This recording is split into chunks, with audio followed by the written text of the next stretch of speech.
আল্লাহ পাক যেখানেই নিজের নাম বলেছেন জব্বার কাহ্হার, সেখানেই আল্লাহ পাক নিজের নামের পরিচয় দিয়েছেন রহমান রহিম, পরপরই বলেছেন যাতে বান্দারা ঘাবড়ে না যায়।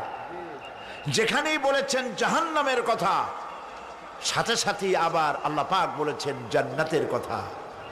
যেখানেই বলেছেন আযাবের কথা, সাথে সাথেই বলেছেন রহমতের কথা। সুবহানাল্লাহ বলবেন না?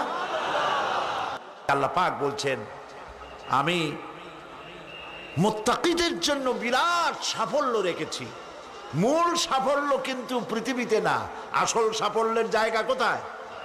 পরকালে। বলেন আসল সাফল্য কোথায়? পরকালে। কত বড় মন্ত্রী হইলেন, কত বড় ডাক সেটে নেতা হলেন, কোন দেশের প্রধানমন্ত্রী হলেন, কত টাকার মালিক হলেন, এটাই আপনার সফলতার বিফলতার মানদণ্ড নয়।